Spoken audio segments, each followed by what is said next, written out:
The world of finance can be a confusing, jargon-filled space, and oftentimes it can feel ostracizing and unwelcoming to people wanting to be involved for the very first time.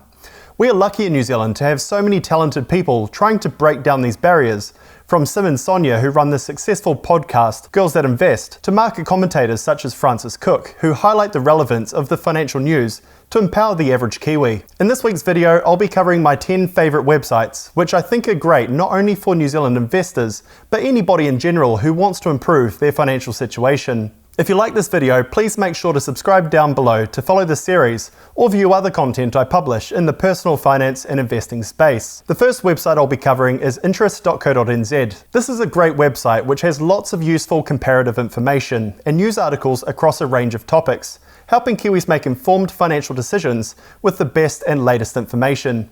There is so much information shared on this website, and it pays to visit it yourself and to look around the various screens. If you're looking to invest in property, there are pages which provide the latest auction results from around the country, quarterly rent and sales data in the major centres, a range of yield and gearing calculators, among many others. If you are servicing a mortgage or have savings to stash away, they provide a full rundown of all the mortgage, savings account and term deposit rates currently in the market from all providers. They also have a rough break cost calculator, which is reasonably accurate as it works off anonymous swap rate data provided by a local bank. You can also look at rates for all other lending, including car loans, personal loans, credit cards, among many others. There is just a huge amount of information here and is definitely one of the best websites in the country for those looking to get the latest information about a range of financial topics. The second Kiwi website I like is sorted.org.nz. This website is provided for free by a government-funded commission with the aim of helping Kiwis become more financially literate. For beginners, they have 6 easy steps to kickstart setting up the foundations of your finances with lots of great and executable steps. They also provide several useful tools across a number of themes, including budgeting, tackling debt, buying a home, KiwiSaver, and investing. While the calculators on interest are a little plain, the ones here are very user-friendly and interactive. In addition to the 6 steps we spoke about earlier, there is a broader number of guides here available across the same topics as for the calculators, and in addition, there's some useful information covering what you should consider from a financial point of view at different life stages and events. Of particular note is their KiwiSaver and funds comparison tool, Smart Investor, which allows you to sort through the 346 KiwiSaver funds and 446 managed funds available in the market and find out what's best for you. It even allows you to drill into the holdings of each fund, so you know exactly what you're investing in. Overall, this is a great resource for nearly anybody wanting to get started or even refining their financial position. Next up is MoneyHub.co.nz. This website is powered by a small team, independent of any government or company affiliation, which allows them to provide objective and honest opinions about a range of financial topics, of which there are many that they cover. MoneyHub provides literally hundreds of guides on possibly every relevant money topic. Just for example, you'll find some fascinating guides on the cryptocurrency ecosystem in New Zealand, a checklist for first home buyers, and even guides on how to get promoted at work. This is a great place to go for complete guides on a topic or objective comparisons between competitors in a sector, such as between Sharesies, Hatch and Stake. The fourth website is moneykingnz.com. MoneyKing is similar to MoneyHub in that they provide excellent guides covering a range of topics, however with a greater focus on investing itself. Oftentimes the level of depth they go into is significantly deeper, and the articles are well written to break down complex concepts into simple to read and digestible for all readers to understand. Under the topics heading, you can narrow down these articles by investment class, such as shares, funds, and KiwiSaver,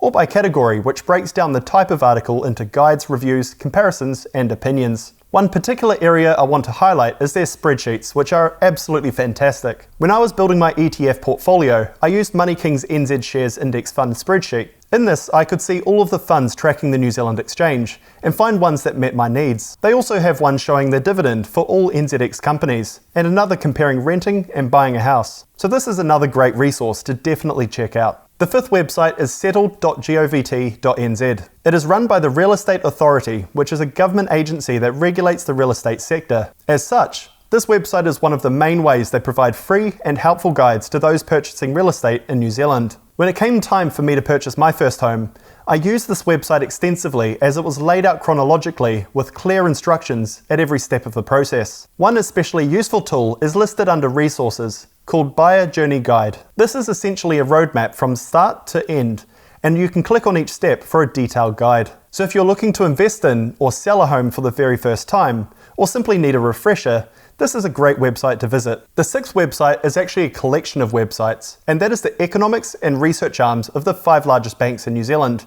That is ANZ, ASB, Westpac, BNZ and Kiwibank. You can navigate to these sites by simply Googling the bank's name, followed by the word research. Each of the banks has their own in-house economics and research team that publish a ton of insights about the broader economy. For investors, this information will be invaluable as it provides the bank's perspective on how they expect the economy to develop over time. Banks, of course, have substantial data on spending and close ties with all corners of the economy, which allows them to produce high-quality research, which they then put out there for free. Looking at ANZ's website, for example, they produce a couple unique forms of research. One is called the Truckometer, which tracks the movement of freight on New Zealand roads, which acts as a proxy for economic activity. Another is the monthly Property Focus, which has some great insights from the bank around where they expect rates to move to and what the best strategies are for borrowers. So if, as an investor, you want data-driven insights into interest rates, currencies, the job market, and the economy in general, these can be great websites to visit and subscribe to their newsletters. Following on from banks, we have the personal website for a guy that used to be the chief economist for BNZ, and that is tonyalexander.nz. Every week, he prepares a newsletter with his thoughts on a range of economic factors that readers may be interested in, from house prices to interest rates to migration flows. His data is generally similar to those used by the banks for their research, but given he now publishes his thoughts independently from the bank, he provides a fresh view that is easy to consume, which some readers may prefer. In addition to his newsletter called Tony's View, he also publishes research on his website for work he's done alongside the likes of Sharesies, the Real Estate Institute and Crocker's Property. So this can be a great website to visit for an independent view of the weekly financial news. The 8th website I'll be covering is actually a forum that covers nearly every listed company in New Zealand, and that is sharetrader.co.nz. With over 400,000 posts in the NZX directory alone, Sharetrader allows everyday Kiwis and CEOs of listed companies to comment and interact with others regarding their favourite tradable stocks. This can be a great place for prospective investors to go to if they want to see what others are saying about a company. For example, if earnings have recently been released, you'll find the company's thread is heavily active with people posting their thoughts on the performance. Watching this for companies such as Plexure over recent years has been especially interesting as their stock price plummeted, leadership left abruptly, and the company was sold off. All of this to the shareholders' horror and disappointment on the website.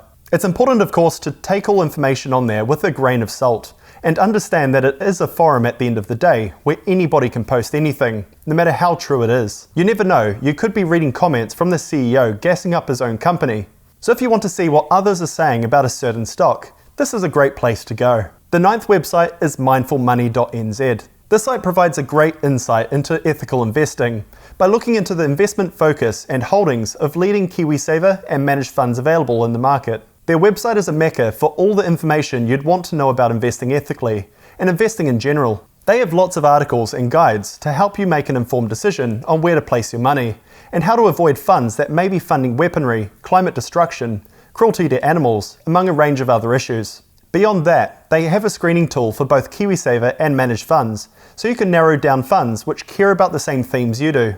Here on this screen, for example, you can select with the sliders your tolerance of certain controversial sectors, and then narrow down by approach and your risk profile. This will narrow down the hundreds of options available in the market to just those relevant to your preferences. Upon doing that, you will get a list of funds to do further research on. Their internal team has already done a lot of the hard lifting here, and the information they provide is extremely detailed, making it one of the best screening tools in the market. Even if ethical investing isn't high on your priority list, Mindful Money is an incredibly useful website to save for later reference, and hey, you might even help fund a better tomorrow. What's to hate about that? And finally, we have the 10th website I'll be covering, and that is Passive Income NZ. For those that don't already know, passive income is about making money with little to no ongoing input. This could include things such as renting out a house, owning a dividend-paying stock, or even royalties from writing a book. These activities require little to no ongoing effort, yet provide a steady recurring income. Passive Income NZ is a bit smaller than some of the other websites I've covered, but it has some great articles covering a range of topics from investing to savings and debt, all revolving around the central theme of financial independence through earning passive income. One page on their website that I think would be great for beginner investors is their Investing 101 section. In really simple terms, they provide a breakdown of risks that you may face as an investor, the pros and cons of different investment categories, dollar cost averaging, among many others. So if you're investing along the themes of FIRE or for dividend yield, Passive Income NZ is a great website to visit. Outside of the top 10 I've covered in this video, honourable mention goes out to several other great websites run by Kiwis. MaoriMillionaire.com is the first of these, with the website supported by her Instagram and podcast providing great investing perspectives from a Maori view. Another is The Happy Saver, which also provides several articles across a range of personal finance related topics. I hope you enjoyed this video, and if you did, please make sure to subscribe down below to ensure you don't miss any of my future videos in the personal finance and investing space. Thanks for watching, and I look forward to catching you on the next one. Cheers.